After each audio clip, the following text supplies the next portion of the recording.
जननी समझानहि पर नारी, धन पराए विष ते विष भारी। नमस्कार दोस्तों, मैं अविनाश दास रेशनल कबीर यूट्यूब चैनल में आप सबका हार्दिक स्वागत करता हूं। साथियों, यदि चैनल को सब्सक्राइब नहीं किए हैं, सब्सक्राइब जरूर करें। शेयर करके अपने सभी मित्रों तक, सभी ग्रुपों तक पहुंचाएं। बेल आइकन को प्रेस करें, ऑल नोटिफिकेशन ऑन रखें ताकि हर नया अपडेट आप तक पहुंच सके। लाइक और कमेंट जरूर करें दोस्तों। मैंने एक चौपाई आपसे शेयर किया है, रामचरितमानस के बहुत सुंदर चौपाई है, गोस्वामी तुलसी जी का है। इसका मैं पहले अर्थ करूंगा, फिर चलेंगे दोस्तों मनुस्मृति के जो आज का स्ट्रीम है उस पर आगे चर्चा होगी, क्योंकि कहीं कहीं पर अच्छी अच्छी बातें किताबों में मिलती है, उसकी भी चर्चा होनी चाहिए। उसको इग्नोर करना अच्छा नहीं है। यहाँ पर बड़ी अच्छी बात तुलसी दुबे जी ने कहा है, जननी सम जानहि पर नारी, धन पराय विष ते विष भारी। कहते हैं कि दूसरे की पत्नी को, दूसरे की औरत को माता के समान देखो, और कहते हैं दूसरे के अधिकार की जो संपत्ति है उसको जहर से भी बड़ा जहर समझो। ये ईमानदारी की बात है दोस्तों। हमें लालच में पड़ करके, तृष्णा में पड़ करके और दूसरे के अधिकार की संपत्ति पर कब्जा नहीं करना चाहिए।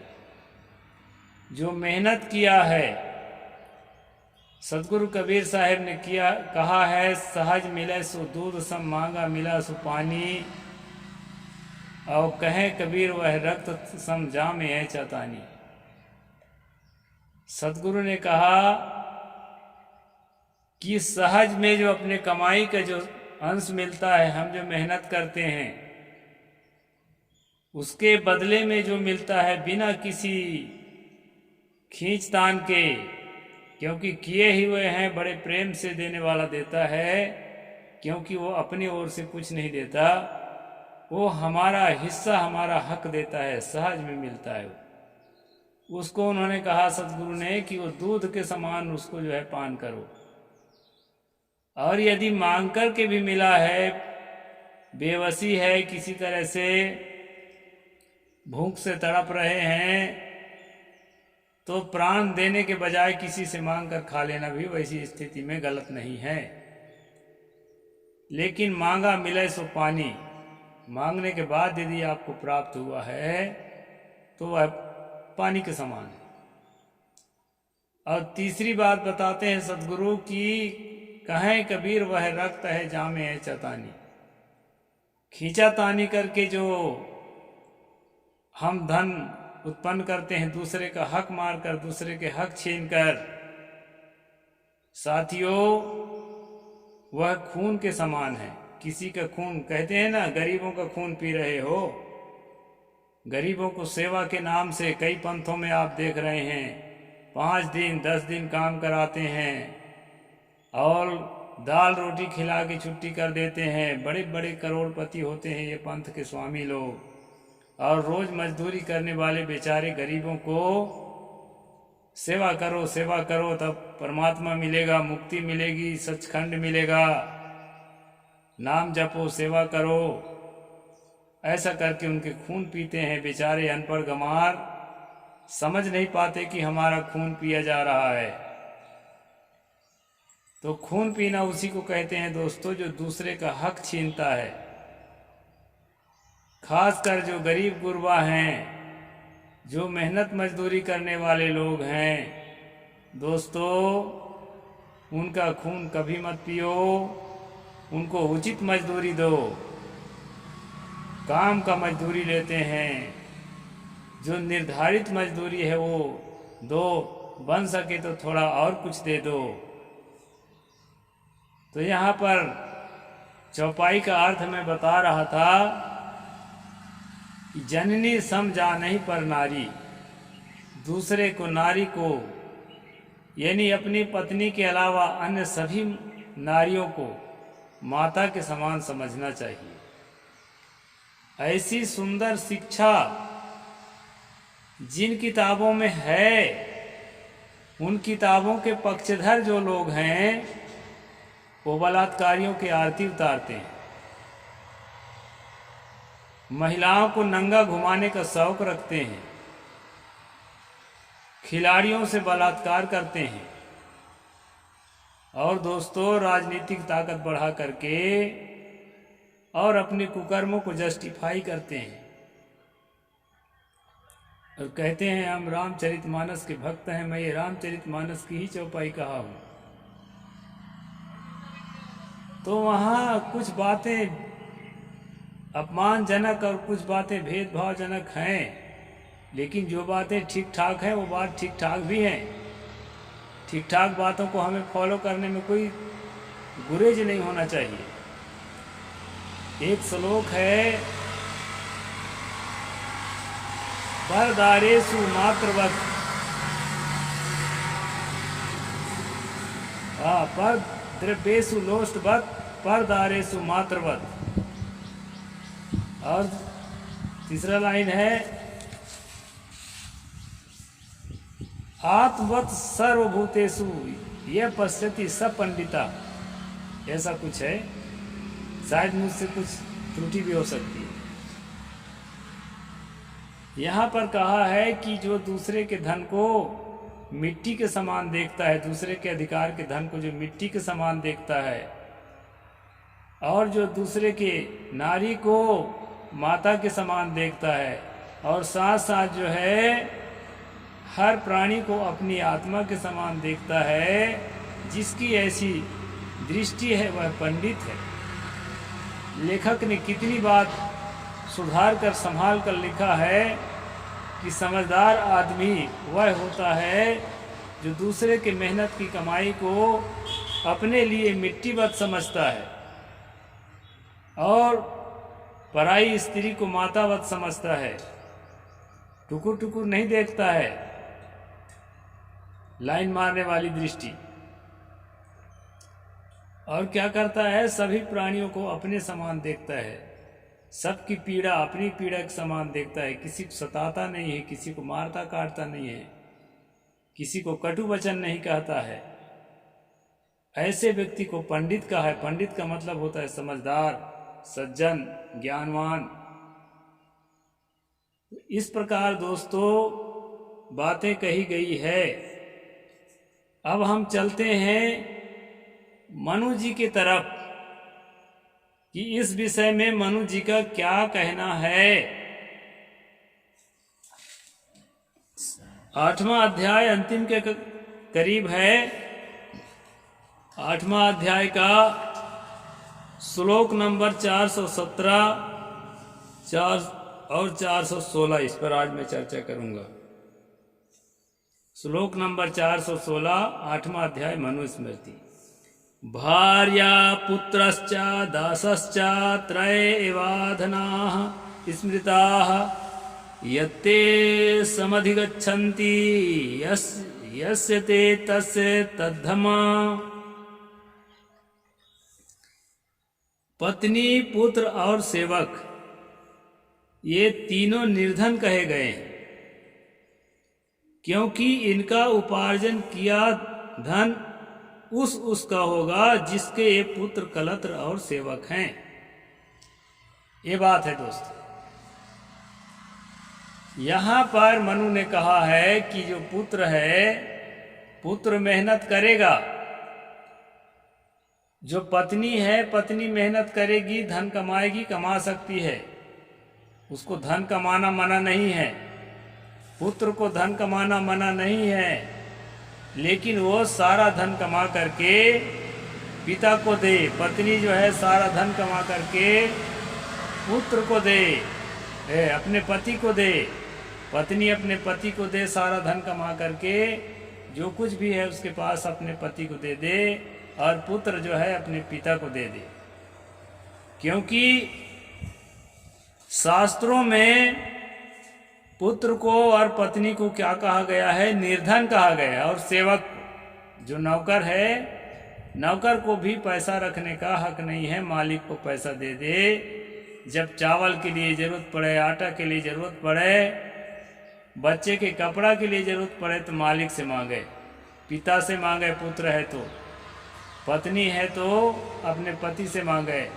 कई घरों में दोस्तों इस छत्तीसगढ़ के अंदर मैं अपने भक्तों में देखता हूँ कि जो टिकली फुंदरी है महिलाओं के, छोटे छोटे उनकी आवश्यकता है, हालांकि व्यर्थ की आवश्यकताएं हैं, गुलामी की निशानी है, माला मुंदरी क्या क्या होते हैं, छोटी छोटी आवश्यकताएं हैं। उन आवश्यकताओं के लिए सास से, ससुर से या पति से मांग करके पूर्ति करते हैं। यानी उनके पॉकेट खर्चा, प्राइवेट खर्चा के लिए भी 1000-2000 रुपया उनके पास नहीं होते हैं, 100-200 रुपया नहीं होते हैं। तो ये मनु की जो मानसिकता है आज भी छत्तीसगढ़ में, खासकर ओबीसी घरों में जहां से हमारा ज्यादा संबंध है, ये चीज देखा जाता है। मेरा दिल पिघल जाता है दोस्तों। मुझे ऐसा लगता है कि ऐसा किसी के साथ नहीं होना चाहिए। दुनिया में जो भी जन्म लिया है, बेटा है, पत्नी है, बेटी है, या जो भी है, घर में काम करने वाला नौकर है, वह भी हमारे जैसा मनुष्य है। इसलिए एक मनुष्य के लिए जो अधिकार होना चाहिए उसके लिए भी होना चाहिए। उसको पैसा रखने का अधिकार होना चाहिए। वो कम से कम अपनी कमाई रख सकता है। अब घर चलाना है तो अपनी सारी कमाई हर व्यक्ति अपने अपने हाथ रखेंगे, घर के मुखिया को नहीं देंगे, तो ऐसा तो खैर अच्छा नहीं है। मध्यम मार्ग निकालिए। सतगुरु कबीर साहब का मार्ग मध्यम मार्ग है। घर के मालिक को देना है कमाई, लेकिन कुछ अंश उस मालिक को चाहिए कि प्राइवेट खर्च के लिए बेटी को, बेटा को और पत्नी को, सेवक को तो उसकी मजदूरी पूरी दे देनी चाहिए। क्योंकि वो बेचारा खरीदा हुआ आदमी नहीं है। पहले जमाने में खरीदा हुआ होता था, मनु के जमाने में, लेकिन आजकल जो है खरीदी बिक्री नहीं होती है मजदूर की। तो उसको हक है। सुरक्षा की दृष्टि से यदि कुछ पैसे मालिक रख लेता है, ज़्यादा पियक्कड़ है सेवक तो ज़्यादा ना पीने पाए, कुछ बच्चों के लिए बचाए, उसके पत्नी को दे देता है, तो ऐसा हो सकता है। लेकिन गुलाम जैसे उसके सारे पैसे रखे रहे, जब उसको जरूरत पड़े तबे दें। अब कितने लोग तो जरूरत पर भी पैसा नहीं देते और धीरे धीरे पूरा मजदूरी का पैसा हड़प लेते हैं। ऐसा भी मैंने देहात में देखा है। मेरा जीवन देहात, गांव देहात का है, तो ये चीज भी मैंने देखा है। तो दोस्तों, मनु का जो ये कानून है, 8वां अध्याय 416 नंबर श्लोक, कि पत्नी, पुत्र और सेवक ये तीनों निर्धन कहे गए हैं। ये जो है निर्धन ही होते, इनके पास अपना धन कुछ नहीं होता, क्योंकि इनका जो उपार्जन है, जो भी ये कमाएंगे, पत्नी यदि कमाएगी तो वो कमाया हुआ धन पति का होगा, पुत्र यदि कमाएगा तो वो धन पिता का होगा, और नौकर यदि कमाता है तो वो धन मालिक का होगा। नौकर का उसमें कोई अधिकार नहीं है। ये जो मनु का कानून है, अभी जो मैं चौपाई बोला था और एक श्लोक बोला था, वो श्लोक के ठीक विपरीत है और चौपाई के ठीक विपरीत है। दोस्तों, हमें दूसरे के हक के संपत्ति में कोई अधिकार नहीं होता। जिसने कमाया है उसको हक मिलना चाहिए। यह मेरा अपना विचार है। आगे क्या कहते हैं? विश्रब्धम ब्राह्मणः शूद्रा द्रव्योपादानमाचरेत नहीं तस्यास्ति किंचिनस्तत्वं भर्तृहार्यधनो ही सहा। ये श्लोक नंबर 417 है, 8वां अध्याय मनुस्मृति। इसमें कहा है दोस्तों, काम आ पड़ने पर असंबंधित शूद्र का धन ब्राह्मण बेरोक ले सकता है, क्योंकि उसका अपना धन कुछ नहीं है, सब धन उसके स्वामी का है। आप जो है एक अध्याय से ही ये बात पढ़ते आए हैं, सुनते आए हैं, मैं सुनाते आया हूं कि जो है धन का स्वामी ब्राह्मण ही है। पूरे धरती का स्वामी, पूरे पृथ्वी का स्वामी ब्राह्मण ही है। जो कुछ भी है संसार में वह ब्राह्मण का ही है। यह बात आप शुरू से कई श्लोकों में पढ़ते आए हैं। यहाँ भी यह बताने का प्रयास किया गया है दोस्तों कि स्वामी कौन है। स्वामी है ब्राह्मण। और जो है शूद्र जो है क्या है, सेवक। ऊपर वाले में हम पढ़े हैं कि सेवक का पास धन नहीं रहना चाहिए, क्योंकि सेवक जो है जो भी कमाता है उसमें स्वामी का हक है। ऊपर वाले श्लोक में हम पढ़ चुके हैं। अब यहाँ पर स्वामी कौन है स्पष्ट कर रहे हैं मनु कि ब्राह्मण जो है काम आ पड़ने पर शूद्र के पास असंबंधित, अभी तो संबंधित शूद्र की बात बताया गया है पिछले श्लोक में कि जो आपके घर काम कर रहा है, आपके नौकर है, उसको पैसा रखने का हक नहीं है। उसका पैसा आप रखिए, जरूरत पड़ने पर उसको दें। लेकिन अभी ये 417 नंबर श्लोक पर यह बताया गया है दोस्तों कि जो असंबंधित है, यहाँ कहा है काम आ पड़ने पर असंबंधित शूद्र का धन ब्राह्मण बेरोक ले सकता है। जिस शूद्र से, जिस ओबीसी से या जिस अति शूद्र से, एसटी एससी से कोई संबंध नहीं है, न आपके घर काम करता, न आपका परिचय है, न आपको जानता, न आप उसको जानते, केवल इतना है कि वो शूद्र है और आप ब्राह्मण हैं, तो आपको हक है ब्राह्मण को कि बिना किसी रोक टोक के उसका पैसा ले सकता है, उसका धन हड़प सकता है, क्योंकि शूद्र का कोई धन नहीं होता, उसका अपना कुछ नहीं है, सब धन स्वामी का है। तो इस प्रकार दोस्तों सदियों से जो ओबीसी झुग्गी झोपड़ी में रहते थे, सदियों से जो जूठा अन्न खा करके अपना जीवन जीने के लिए विवश रहते थे, उच्चिष्टन्नम दातव्यम, जूठा अन्न खाने को दो। अभी आएगा उस श्लोक 11वें अध्याय में। तो इस प्रकार जीवन जीने के लिए जो विवश किया गया था, वो इसी सिद्धांत के तहत किया गया था कि शूद्र का अपना कुछ भी धन नहीं होता। इस धरती पर जो भी धन है उसका स्वामी ब्राह्मण है, वो ब्राह्मण का होता है। इसलिए अगर अपना पसीना, अपना खून सुखा सुखा कर, अपना पसीना सुखा सुखा करके, भूखे रह करके, प्यासे रह करके, किसी तरह पेट काट कर अगर शूद्र कुछ पैसा जमा कर लिया है, कुछ अन्न जमा कर लिया है, कुछ चीजें इकट्ठी कर ली है, और यदि उन चीजों के, उन पैसों के और उस अन्न के आवश्यकता ब्राह्मण को है, तो बिना किसी रोक ठोक के उसको जब्त कर सकता है। सरकार के पास, राजा के पास, राम राज्य में, हिंदू राष्ट्र में ऐसा कोई कानून नहीं है कि उस ब्राह्मण के इस कृत्य के खिलाफ कार्यवाही करे, क्योंकि यह उसके अधिकार है। ये बात जो है मनु ने 8वें अध्याय के 417वें नंबर श्लोक में बताया है। और भी इससे मिलती जुलती बातें आगे आएगी, उसको मैं आपको स्पष्ट करके बताऊंगा। तो ये है मनु का कानून दोस्तों। साहिब बंदगी, जय जोहार, जय भीम, जय भारत।